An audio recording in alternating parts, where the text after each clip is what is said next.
I talk to a lot of authors, and when they say historical fiction or Uh-huh. romance or That's me. westerns, it's not hardwired into me. What is hardwired is like an obsession with things that don't exist but are so scientifically creative and like, ooh, what if they did? Aliens Uh-huh. has always captivated me. Welcome to the True Fiction Project, a podcast series that explores the origins of fiction. Every week, we begin with an interview, nonfiction, followed by a creative piece, fiction, inspired by something from the interview. The idea is to demonstrate, of course, that fiction is born out of our life experiences.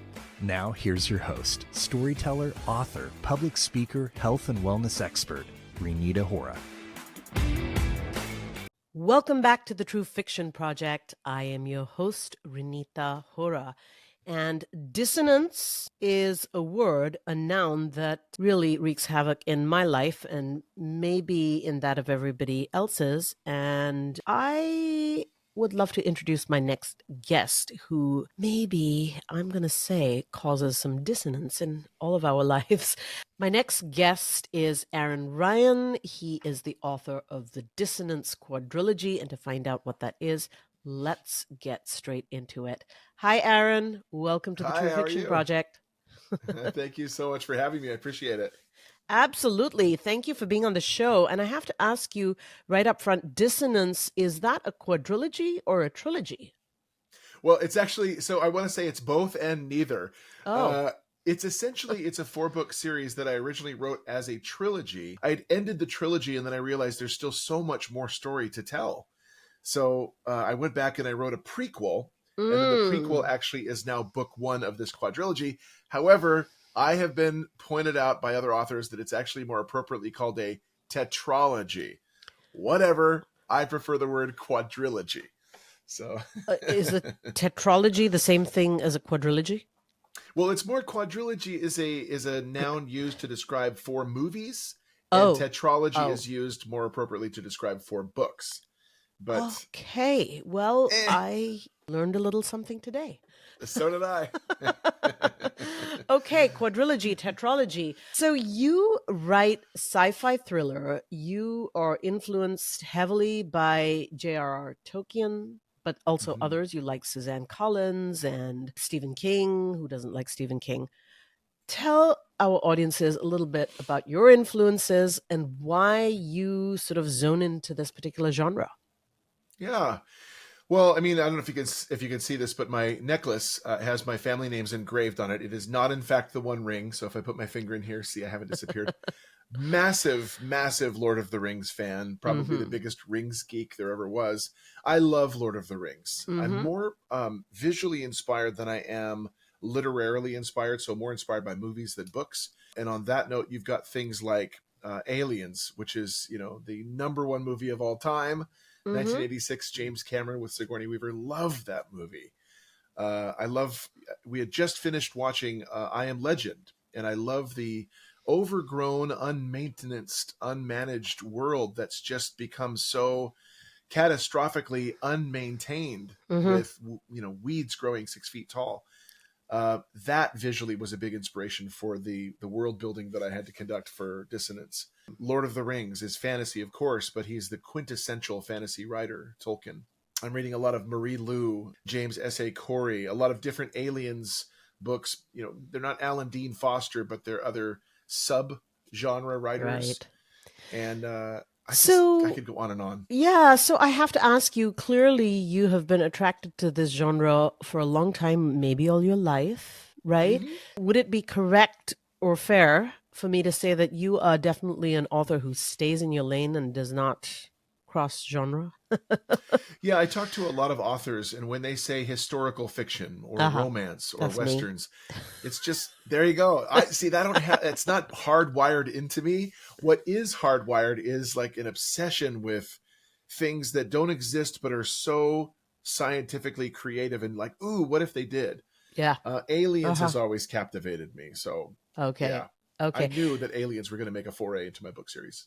All right. Okay. So it's more about what captivates you rather than your interests sort of delving into different things. What do you think about authors who write in different genres, because this is a widely contested thing, and we've talked about it before on this show and elsewhere. Agents especially, not even publishers, but agents will tell you, stay in your lane. Just, become the expert in comedy, in romance, and whatever. And then there are authors who will just completely disregard that. Clearly not you. So hence would like your opinion on this. Well, adapt and overcome. I mean, that's a tried and true adage. If you can do that, it's also adapt or die is another kind of more ominous version or iteration of that one. If you can adapt and overcome and switch lanes, more power to you. Like right now, I'm writing a sci-fi thriller that has nothing to do with aliens, for example. It's more thriller than it is sci-fi. And so that's a little bit of a subdeviation on my part. But man, if you can do that, and if you have the ability to switch those gears and cross over, for me, it feels more like bowling accidentally and throwing my ball into the other lane on accident. If I try that. I don't have the mastery of it yet. Okay, well, good to hear. So Dissonance, I want to hear more about Dissonance, specifically how you got there, what inspired it, what's the backstory? So I explain to you. So I am a musician and I'm a speaker, or a singer rather, and so I produce some albums, and I'm very familiar with the term dissonance.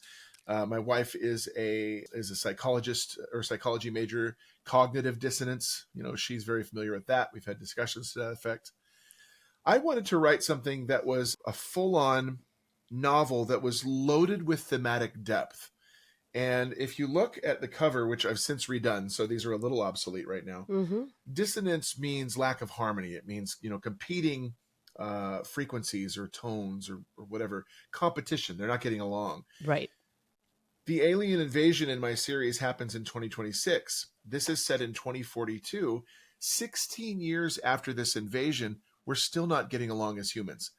Granted, we don't get along with aliens. We just don't. We're not compatible. But the sad truth of this, and this subtext that appears in greater detail as you progress through the series, is that humans still, after 16 years of alien occupation, still jockeying for power, still taking advantage of others to make sure that we survive ourselves, still competing and distrusting. And why can't we just kick these aliens to the curb? Because we're still living in dissonance together. So it's a double entendre. It also has to do, if you see the audio waves in the background here of the creature, we have discovered an alien technology that actually came with them that we've been able to weaponize and create super high frequencies that are dissonant with each other. So maybe it's a triple entendre, and that is there's the dissonance element in there. I just wanted to write a really dang good story, and I did. I'm very proud of it. Well, it sounds like a really damn good story. I can't wait to read it.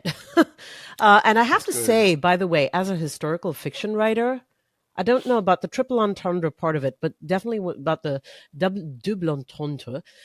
That sounds like our lives, historical fiction, the dissonance today, because we haven't learned from 16 or 1600 years ago. Yeah, it's a little bit of a referendum on our current state, isn't it? Yes, I didn't our intend current it state that way, but appearing to be permanent. But yes, so that is interesting. Do you use? I mean, I know, two different media, but do you use music in your stories? Because you're also an audio guy, a voice actor, a storyteller. So do you mix it up? Well, to some extent, there's a musicality that I think you have to employ, but I am a very musical and very visual-driven guy. So, for example, the best way to answer that is there's a scene that happens in Dissonance Volume 2 Reckoning that is an action sequence. They're under attack by the aliens. They're in tanks, and they are having to scramble. And what I'm hearing in my head is the soundtrack Feudal Escape by James Horner from the movie Aliens. And it's that, and it was playing while, in fact, it wasn't playing, but as I was writing, I'm going, ooh, I put that soundtrack on, and oh, did it fuel some amazing writing of this incredible action sequence, hearing this, these big toms and horns and everything, just such an adrenaline-laden track. So yeah, I think that's helps the musicality side of things when you write. Yeah. Okay. So tell us a little bit then, Aaron, about what you're going to read for us today. Which part of the Dissonance tetralogy or quadrilogy it's from. Tetralogy. Yeah. Let's just coin a new word. Well, what I find myself reading most frequently is basically it's the protagonist's name is Sergeant Cameron Shipley in Dissonance Volume 1 Reality. Mm-hmm. And he returns to his blockade. It's where we're living underground 16 years after these aliens invaded, and we're surviving, eking out an existence in the shadows. He and his brother Wyatt Ruddy Shipley have just returned from a recon mission, and he's having a flashback to when the aliens arrived. Nice. That attack actually happens in the prequel, Dissonance Volume 0 Revelation. So that he's remembering things that happened then. But I'm going to read from his flashback of when it actually happened. Okay. And then before you do, you are also going to, after that, read something special for our paid subscribers. Is that right? Yeah, it's the actual attack, and it was dang frightening to write and to revisit and to narrate. Wow. Okay. Frightening to write. Just tell us about that for a sec. Oh my gosh. Well, there's a scene in Dissonance Volume 1. There have been several scenes throughout the series that have been so pulse pounding and disassembling to write because the aliens, spare no quarter. They're very ferocious. They're terrifying. And what we're dealing with is an alien species that are called Gorgons. We've coined them that. We've called them Gorgons because, like the mythical Medusa, you cannot lock eyes with them. If you do, they have a telepathic paralytic. They will immobilize you where you stand and consume you at their leisure. And you're going to feel every agonizing bite. So they are awful. I've never written anything so terrifying. They are awful. And this one captures a scene from there that was just had me disassembled. When I read this one for the paid subscribers, when they actually wake up and go live, see they came down, drifted out of our skies June 6th, 2026, stayed there for 90 days. And 90 days later, they woke up and activated and started killing us all off. And it's terrifying. So I'll read that for the paid ones. Okay, so paid subscribers, you heard that. If you are not a paid subscriber already, please do head on over to that link and sign up. Links are all in the show notes, because if not, you'll be missing out on this terrifying scene that Aaron has been talking about. Okay, before we switch over to the read, Aaron, let our listeners know where they can find your work, your website, socials, wherever you are, whatever you'd like to say. The easiest way to remember it's dissonancetheseries.com, but if you actually go to getthesebooks.com, that is my custom domain that will take you to dissonancetheseries.com. We actually have that in vinyl lettering on the back of our cars. Getthesebooks.com will take you there, or authoraaronryan.com will take you there. I'm going to have to take a master class in marketing from you, I think. This is what I'm learning. It's a vanity URL. It's easy, especially when you're driving and you see Dissonance the serial. What? Getthesebooks.com. Easier to remember, less crashes. Police are happier. Everybody's happier. There you go. Well, Aaron, thank you so much for joining us today on the True Fiction Project. I cannot wait to listen to your piece. That's Aaron Ryan, our guest today, writer of the Dissonance quadrilogy. I'm going to go with quadrilogy here on the True Fiction Project. And I'm your host, Renita Hora. And now to the premise of the True Fiction Project, which of course is to create fiction out of nonfiction. So what I'm going to read from is what was essentially the first volume in the trilogy, which became a quadrilogy. So now it's the second volume when you factor in the prequel. But this is Dissonance Volume 1, Reality, preceded by Dissonance Volume 0, Revelation. This one, I'm very excited and proud to say, is currently being adapted to screen as a screenplay for pitching to Netflix, Apple TV+, Paramount+, Prime Video. I am not excited at all. I mean, I could care less. No, I am so stoked about that. And so stay tuned. You can find out more news at dissonancetheseries.com or getthesebooks.com. But I'm going to read a section of that for you right now. So this is from the protagonist, Sergeant Cameron Shipley, 23 years old, after he's returned to the blockade, having a flashback. I remember when the Gorgons first arrived in 2026. Admittedly, we were all enthralled. I was too. Sis was especially enthralled. Somebody in Guatemala spotted the first one, if I remember correctly. It just came drifting down, straight out of the sky near sunset, so humanoid and yet enshrouded in mist. They had angelic qualities to them. Some of us wondered if they were messengers from God. Their bodies were cloaked in that bluish-green vapor. It was really creepy, but for whatever reason, it's the creepy things that draw us in the most. We just can't look away, like a moth to a flame. Then there was another, and 5 more, and then 20 more, 50, 400. More kept coming, just slowing down to a geostationary orbit 50 feet above the ground all over the Earth. The dogs were perpetually screaming and howling. Some of their ears were reportedly even bleeding. They were running mad, whining and cowering in terror, fleeing to dark corners with their tails between their legs. I was only 7 then. Ruddy was just 3. Sissy was 6. But I remember it all. In the 16 years since then, they laid waste to pretty much everything, except the blockades, of course. Oh, they knew where we all were, and they didn't like it when we ventured out for any reason. They got especially hot if they saw any of us heading in any direction that even remotely resembled going toward a coastline. No matter the continent, they wanted us pigeonholed far inland. We could never figure out why. Some straggled around by day still, but all we knew concretely was that they mostly reappeared every evening near dusk. Where they all largely disappeared to during the day, no one ever really knew. Apparently they didn't like sunlight, and they would almost entirely vanish for a month on end during the summertime when it got into the high 80s and 90s. Those were our reprieves. It was times like that that we actually praised all the ozoners that went before us, inconsiderate humans with their carbon emissions, fossil fuels, aerosols, and CFCs. They didn't know it, but they were actually helping us, warming up the planet, making the atmosphere hotter and hotter, more inhospitable to not just us, but them as well. I heard recently that a team of guys actually wrangled a Gorgon in the heat of summer while wearing some kind of protective eye shields, and they stripped it down. It just flailed, writhed, and screamed as it baked in the hot summer sun, sizzled and smoked even. Apparently they had some vampiric traits too. Never found out any more about it because you can't trust all stories, and I for one don't plan to wrangle any Gorgon to see if it tries to suck blood as well. I remember the first time I saw one for myself. Back then they weren't really evil to behold. They just had this sort of ethereal quality to them, angelic almost, and they just sat there or floated there and hummed. We tried to make contact with them, of course, but they never moved. For 3 months they just stayed there as more and more of them slowly floated down, taking up positions. We were all so uneasy. What the hell were they? Why were they here? Where did they come from? What did they want? All those questions piling up stunk more than the mound, frankly.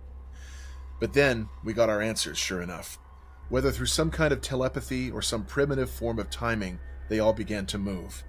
One by one, they clicked on, like a countdown had finished or a switch had been flipped. And that's when they started hunting us down. Nothing we did mattered. Hiding was of little use. Shooting at them only made them move angrier, and they'd get faster. And that high-pitched shriek and dropped jaw thing. Lord. I remember a man kept shooting and shooting at one perched on the corner of a pretty tall building. I think he had a sniper rifle, but with each shot the Gorgon hurtled faster and faster downward until both it and the man disappeared in a thunderous cataclysm of concrete and dust. The Gorgon was the only one that came out of that pit, a little fatter than it had been before it had smashed down. There were thousands of them in the air, swooping in all directions. Airplanes were overwhelmed and thrown out of the sky. It was pandemonium to the power of frenzy, to the power of chaos. The earth was upended on that day, and in the days following. The military had no time to mobilize. These things were everywhere. And those poor souls who had to man helicopter gunships, they didn't stand a chance. And then the news once reported that a swarm of them passed, mind you, an F-35 jet on patrol. Frozen pilots plunged into the sea, the ground, the history books. All our hopes went up in blazes of glory. There were so many jets and commercial airliners at the bottom of the ocean now. Each nation responded in whatever way they felt they should. There was no consensus in the United Nations because there was never time or safety in order to mobilize a gathering, and many world leaders were already filling the bellies of the Gorgons anyway. North Korea shot missiles in vain. Thankfully, their nukes were intercepted before they killed us all off while trying to mount a meager but impotent counterattack. Iran was the same. The saddest part of it was that the Gaza war just a few years prior had happened. The Israelis and Palestinians had never quite afforded each other full truce. They would throw one another at a Gorgon if it meant they would escape with their lives. Traps were sent by one side or the other to lure in Gorgons and devour whole households of their enemies. Despicable. Same with Ukraine and Russia. People desperate to sabotage their fellow humans just to get a few paces ahead. But the Gorgons were faster than all of us. The subject of nukes was never off the table. There was just no one who could get them mobilized. And where were they even supposed to detonate one? The chances of the entire human race getting wiped out by friendly fire were all too high. Oh my gosh. Best defense is to run. Dissonance indeed. I cannot wait to hear more. Aaron, thank you so much. That You're is welcome. Thank amazing. We're going to have all of your links available in the show notes. So once again, subscribers, there is something in store for you. If you are not a paid subscriber yet, do head on over and sign up, because Aaron is going to read us part of the prequel for our paid subscribers, which is very, very scary, and you want those chills, you want those thrills. This is the True Fiction Project. I'm your host, Renita Hora. Thank you for listening to the True Fiction Project with Renita Hora. Be sure to subscribe to the newsletter to receive more inspiring stories showing how fiction is born from our everyday experiences. For more information, visit www.truefictionproject.com.